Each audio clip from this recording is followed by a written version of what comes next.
모습이 다 달라져 있어도 목적지는 상관. This week we are reading books where he teaches her how to date but ends up falling for her, and now he has to convince her to be with him. Let's get into this video. Hello, welcome back to my channel. How are you guys doing? I've missed you guys. I am ready for another vlog and I wanted to take you guys along with me. Do you guys, just like me, have this habit of finding a microtrope that you hyperfixate on, that you cannot let go, that you're obsessed with? And that's me. I read The Kiss Quotient by Helen Wong, where this woman is having difficulty connecting with men because she has autism and she finds sexy time very difficult. So she enlists the help of a male escort to help her get better at sexy time. I ate that book up and I loved it, and I've decided that I wanted more. So I scoured the internet, looked everywhere, and found books that have similar microtrope, at least according to the reviews and the comments that the people had left, and decided that we're gonna read all these books this week. So if you're like me and you like this microtrope, we're in for a treat this week. So some of the books that I found are The Deal by Elle Kennedy. I'm not sure how much this one fits the trope, but some people said that it does, so we will see. The book doesn't seem to indicate so. It seems to be some similarities, but not exactly the same, but we will see. Practice Makes Perfect by Sarah Adams, and that one absolutely fits that trope, but the book is coming tomorrow, so we'll do that one second. And then Romancing Mr. Bridgerton. I just can't. I'm so excited to read this one, especially that season 3 is going to come out in May, so we'll be ahead of the curve. We'll have some ideas, and I can't wait to see how the book and the season fit together. So yes, so excited about that one. And then also Beautiful Player by, I believe, Christina Lauren. It's an older book, but that's the 4th book. But that one is like a maybe. I don't know if we'll get through all 4 books, but definitely we will be doing The Deal, Practice Makes Perfect, and Romancing Mr. Bridgerton. Let's get into this video.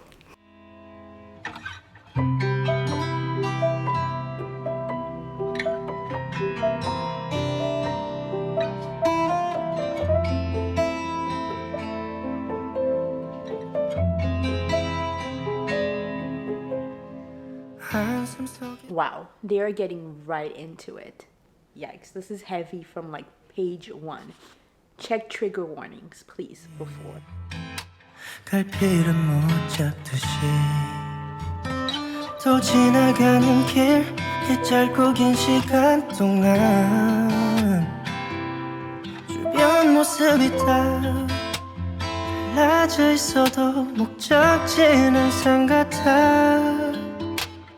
Maybe you can feel the pressure that I... Hi, it's the next day and it is so gloomy outside. It's been raining like crazy in New Jersey. I feel like we cannot get 2 to 3 days straight of like sunshine and no rain, and it's just so depressing, to be honest.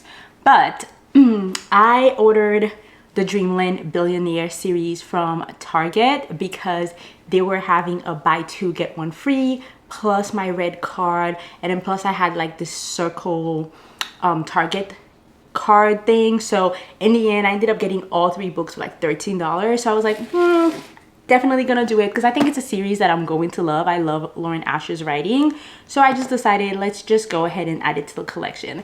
And they look so pretty, so even if I do not like the books, I think I'll still keep them. Or if I really despise all the books, then I'll go ahead and unhaul it, but I don't think it's gonna happen. I think I'm gonna like it. I like Lauren Asher. So yeah, so this is what this is right now. Hopefully you can't see my address, so this way I don't have to blur all of this. And here it is, yay! I love this. Oh, final offer. I was like, is this the fine print because I ordered it and picked it up over there, and then they didn't have the other book, so I had to order the other ones to be delivered. So I have the fine print, but final offer and terms and conditions have to be ordered. Oh my god, this is so chunky. Why is a book so big? It's just a romance. How many pages is that? I don't want to spoil it for myself. Is this like still don't read anything, don't read anything. Okay, acknowledgement. Okay, 583. Like, is there a crack in this? What? Anyways, moving on. I'm so excited though. I really love this. Look at how pretty this is. But moving on. The Deal by Elle Kennedy. I am page 114, and remember how I said I don't like what's his name, Garrett? We love Garrett. We love Garrett, okay? So far at page 114, they are like not in a romantic relationship. I don't even think she likes him yet. I mean, she like likes him as a friend now, and that's the thing.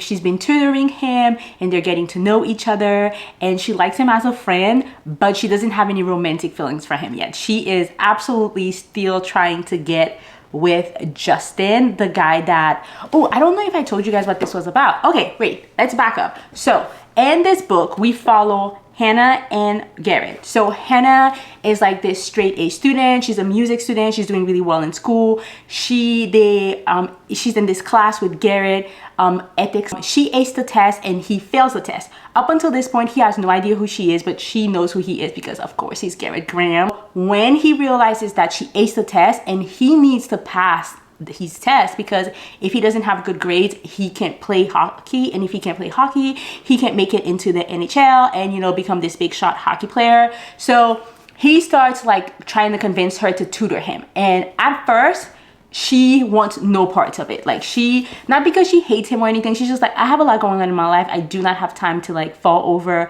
a hockey player and do everything he wants and just, you know, mess up my schedule to do this. So she's like, no, I'm not going to tutor you. And then eventually, like, he wears her down, but it takes a while. I'll give it to my girl. Like, usually like 1-2 pages in the female caves. No, my girl was like, no. And so finally he wears her down and she starts tutoring him, and then eventually like they strike up this friendship because they're spending a lot of time together being tutored. At this point it's like a week, but they realize that they got some stuff in common and they like each other's company, and the banter is excellent. Okay, so we are at page 114 at this point. So he thinks she's attractive, but he's not thinking like, let me do something with her, because he wants to make sure that they continue to have this tutoring relationship and he passed his test so he can move on and be pro. So he doesn't want to fuck up that part. And she's oblivious. Like, she likes him as a person, but not as a love interest, because she's still stuck on Justin. So, but it's cute though. It's really cute. Like, you know how I said like I didn't like Garrett because I felt like he was like full of himself and I was rolling my eyes the entire time for him, but he's starting to have personality. You see a sweet side to him. You're getting to know some of his background stories. This book is way heavier than I thought though. Like, heavy topics immediately. So like I said, search your trigger warning. But like this part, I love it. So she comes into class and she sits next to this girl that she always sits next to. And then the girl's name is Nell, and Nell is like, so what's going on between you and Garrett? And she's like, like nothing's going on, I'm just tutoring him. And then Garrett is sitting right there next to her, and then she goes, we're kind of friends. And then Garrett goes, I heard that, and there's no kinda about it. We're best friends, Nelly. Don't let Wellesley tell you otherwise. That's just so cute to me. That's so cute that they have this like little banter, like, we don't want to tell people we're friends, but clearly we're friends type of situation going on. It's cute. It's cute. Okay. And I love the nickname that he has for her, Wellesley. Wellesley. I like it because her name is Hannah Wells. Yeah, Wellesley. I like it. I like it.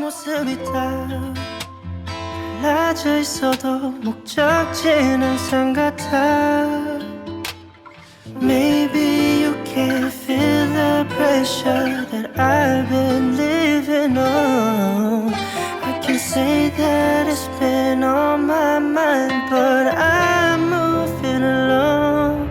스쳐 지나가는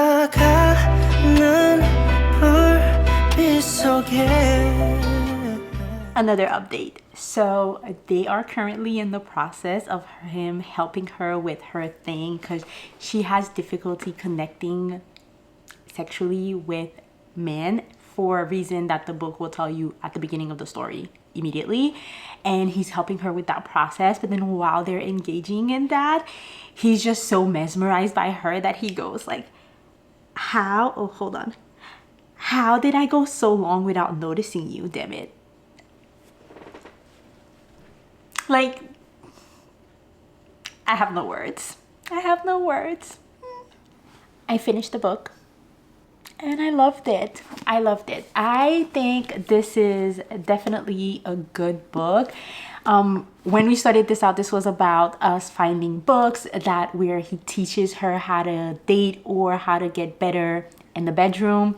And this definitely fit the vibes. It was definitely about that. It takes a while for that to come into play, but it does. So I'm happy. The book had so much more depth than I expected it to have. I felt like the characters were really fleshed out well.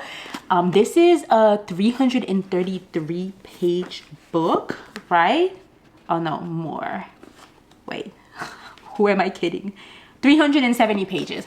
And I felt like this was a good amount of pages for the story. I felt like I had a good time. I read it really fast, but at the same time, the characters, I really got to know them.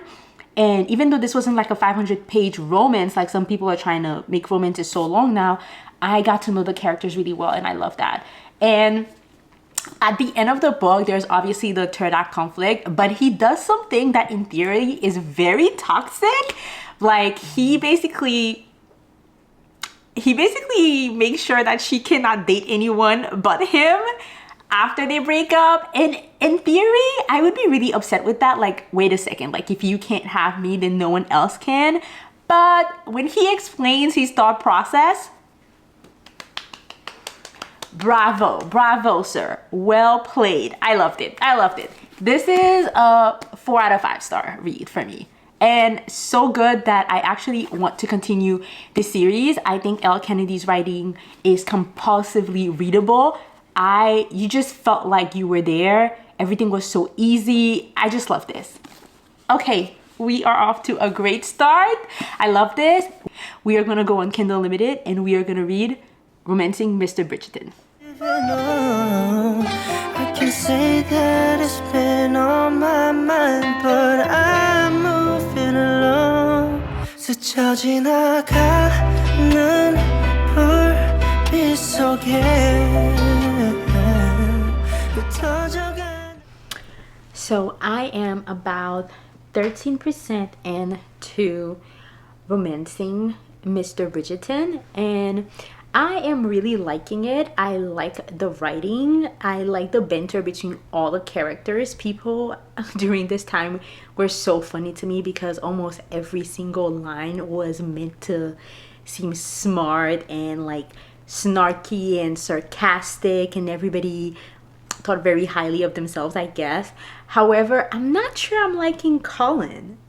He's supposed to be the love interest, and about a couple pages down, he literally said he does not think that Penelope is beautiful. He's like, she's far from being a beauty. Excuse you? Excuse you, sir? How dare you? So I'm gonna find it very difficult if later on he starts to talk about her beauty or what he finds attractive about her. I hope that the author is gonna be able to convince me that he's attracted to her, but right now, you know, besties, we have been deceived. Or I have deceived y'all. Or I've deceived myself. At this point, I don't know. I just know that Romancing Mr. Bridgerton is not what we thought it was. Because when I watched season 3, the trailer of Mr. Bridgerton, I was under the impression that Colin was helping Penelope get used to talking to the gentleman of the town, and he was going to give her pointers so she can snag a husband. So I was under the impression that the show was following the book, which is why I picked up the book, and I just thought that the book would probably be better than the show. I was wrong. I was absolutely wrong. None of this is happening. That's not the premise of the story. The premise of the book is really that Penelope has been in love with Colin for 12 years, and he comes back in town, and suddenly after a couple of conversations and encounters, he starts to realize that there may be more to her than he thought. And even though this is not the trope that we were looking for, at least the microtrope we were looking for, I could have still enjoyed the book, except it's not good.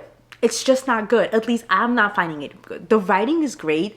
The banter is amazing. I love stories set in like the Regency time, the Victorian time. So I'm having a blast reading the conversations and what's going on in the town.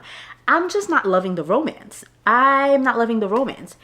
I don't necessarily enjoy Friends to Lovers most of the time because I feel like it's not always done right. And in this particular case, it's not done right at all. The entire time in the book, Penelope is pining over Colin, which is understandable. That's what we expected. But Colin is not only not pining after Penelope, he's not only just not like oblivious to the fact that she's in love with him, he absolutely does not think she's attractive. I can't. And I know I've mentioned this previously, like in the first couple pages of the book, but the entire story up until this point, and we are at like page 277. Okay, at page 277, he kind of thinks she's attractive, but it took so long. The entire time in the book, it's him being like, she's not attractive. Oh, I guess she's okay. Oh, wait, her eyes are beautiful. Wait, her lips are beautiful and plump, I guess. Wait, why has no one noticed that she has plumpy lips? What? Even when he's like kissing her, he's thinking, how come no other guy has noticed how plump her lips are? Sir, you are literally kissing me. Why are you thinking about other men kissing me? Stop. It's like he's trying to convince himself that it's okay for him to be attracted to her. That's not sexy. That's not sexy. That's not sexy. That's not romantic. I don't love it. I'm not swooning. I mean, I'm happy for Penelope, sort of, because the entire story, she's like, I'll take anything. I will take crumbs. Whatever Colin will give me, I will take because I know that he can never love someone like me. What? No. I'm not okay with this. I like my man obsessed. And it's not giving obsession, and I'm not liking it. I would have preferred it if it was the other way around. Is that a double standard?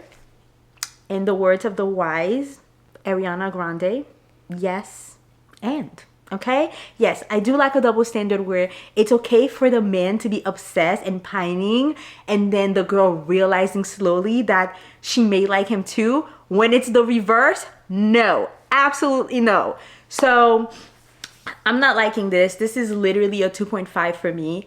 I don't know if it'll change. Honestly, if I wasn't reading this because of this little experiment that we're doing, I probably would have DNF'd it already. And maybe I was allowed to DNF it because it doesn't really fit the trope. There was probably like one scene where it kind of could have fit into that trope where she was like, I want to get kissed at least one time before I like die, I guess, because she just thought she would never get married. And I guess that would fit into that. But I don't know. I'm not really loving this. I'm already too far in to give up, I guess. So I am going to continue the story. We're 70% in. We're 70% in. So I'm going to continue the story. I'll come back when I start Practice Makes Perfect. At least I know for sure this one fits the profile. But yes, I'm not loving this. Maybe because this was such a letdown, we will push and we will read the Christina Lauren book because, you know, I know. Even Tank over here is like, this wasn't it. It wasn't it. It's Sunday. Just came back from church. I ate, spent time with family. So now I think it's a really great time to start another book, our third book. I'm so excited because the book is here. It came 2 days ago, but I didn't open it because I wanted to open it up with you guys and look at the cover. So excited. I did finish Romancing Mr. Bridgerton. I am going to go ahead and bump it up. I think it ended up being a 3 for me. I did enjoy the ending, and I could tell that Colin ended up really falling for her, and you know, he had some redeeming qualities towards the end compared to how he was describing his feelings and emotions at the beginning of the book. Towards the end of the book, I could truly see that this was a really good match. But even towards the middle, and the reasons why he kept getting angry at her and his personal feelings and conflicts, I don't know. He's not the best male character. He's really not. Like, I wouldn't want a Colin as my husband or like my love interest, I would say.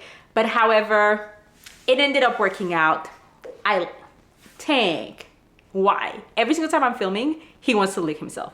Anyways, but yeah, so it ended up being good. I'm not gonna like harp on this anymore. Let's move on to more interesting stuff, hopefully. So this is the package.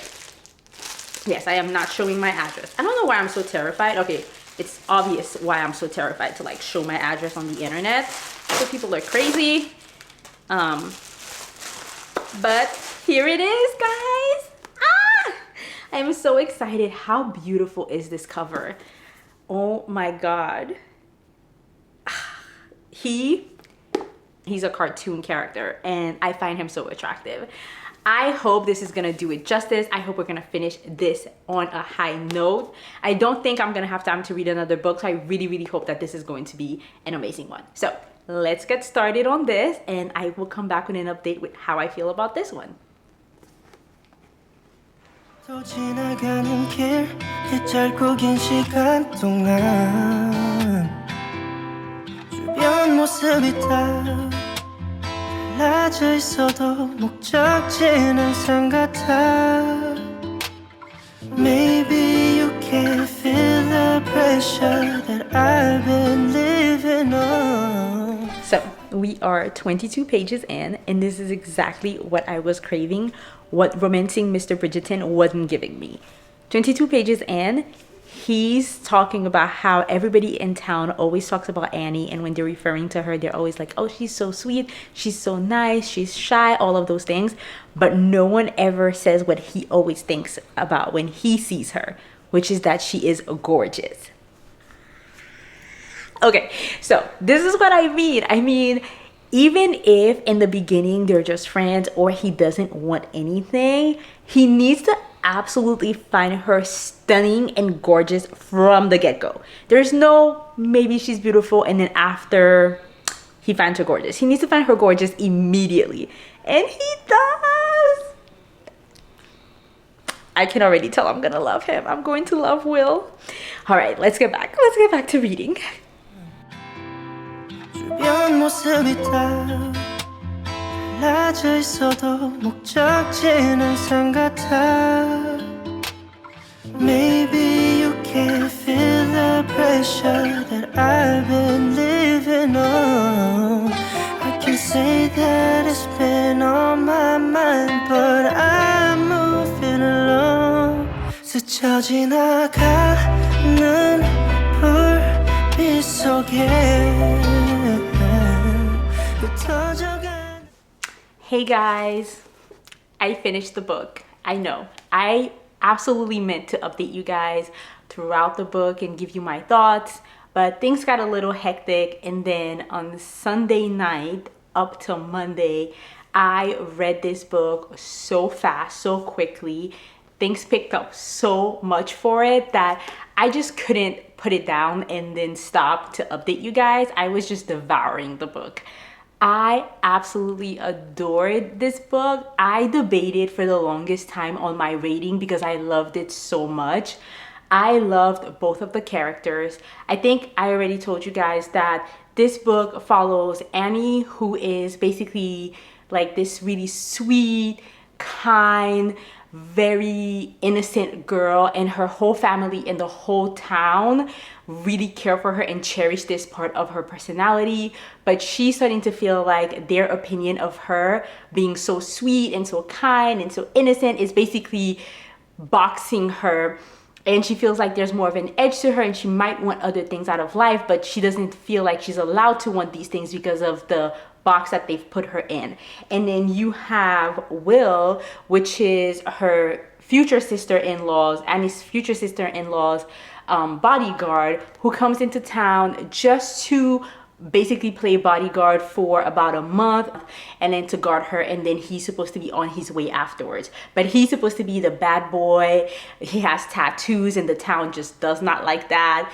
And so they obviously want different things out of life. She is ready for marriage. She has this hole in her heart and she feels like marriage is probably what's gonna fill it. And then he also has a hole in his heart, but he feels like adventure and no relationship is what is going to fill it. So when Amelia, Annie's sister-in-law, basically kind of tells her to get Will to be her dating coach so that she can be better at dating, at first they're both against it, but then eventually they kind of agree to it, and then the rest ensues. What I love the most about this book is how the communication between those two was impeccable. There was no miscommunication at all. Was there angst? Yes. Was there will they not? Absolutely.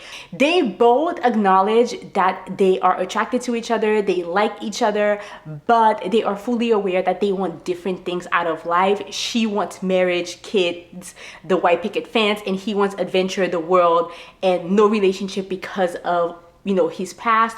So they are both aware that they like each other and very upfront about it, but very also aware and upfront about what they want out of life and understand that they're not going to be able to make it work. So there is that angst there and that I want you but I cannot have you.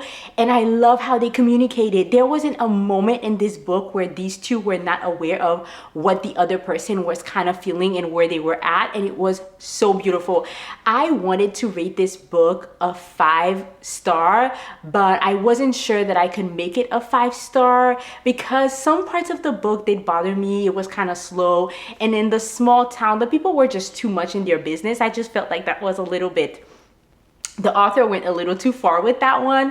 But overall, I love that the characters were not one-dimensional, that Annie was sweet and it was okay for her to be sweet. Like, she didn't decide, oh, I'm gonna throw away my sweetness and become this like va-va-va-voom seductress.